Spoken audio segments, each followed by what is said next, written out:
Why is it that people find new ideas so difficult to receive? The mind closes early on a few conventional ideas. The mind was once likened to a birdcage, and ideas to birds. Some quite beautiful birds may come and go. If you value them, they may stay.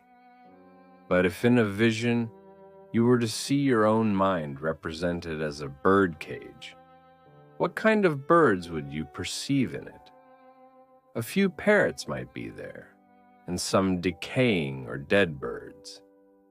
The bottom of the cage would be filthy. What does this filth represent psychologically? What is its psychological meaning?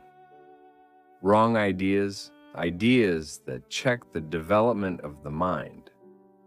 Traditional ideas that have become lifeless, or conventional ideas obsequiously imitated, are so much filth in the mind.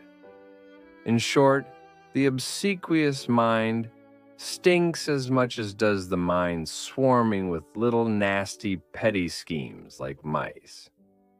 Now, to receive new ideas and think from them begins to cleanse the mind and also the countenance. The work is packed with new and powerful ideas, and if we can bestir and humiliate ourselves just enough to receive them and think from them, our minds will begin to smell less badly in the nostrils of heaven, and our faces will become more distinct, seeing that the mind and the face are connected. One would certainly expect the face to alter after a time as an outward sign of an alteration in the mind. But if it does not, one knows that the new and powerful ideas have not been received. Now, to receive, the mind must be like a bowl or cup. I mean simply that a bowl or cup could represent the receptive mind. Something can be poured in and retained. The bowl or cup upside down, that is, pointing downwards, would then represent the non-receptive mind. Again, the bowl or cup might be filled with dirt so that, until it was cleaned out, nothing could be put in, or put in without contamination. The new and powerful ideas of the work, therefore, could not be received if the bowl or cup were upside down or filled with filth. And we have already seen what filth can represent psychologically. These matters can only be represented by ordinary visual images, because no one can draw a mind or a wrong idea.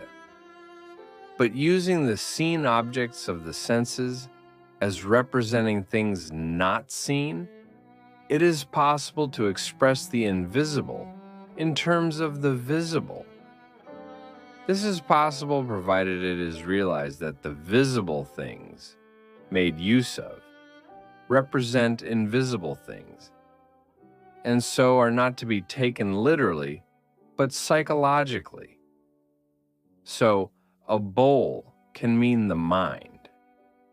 Empty and turned up, it can mean the mind receptive to ideas.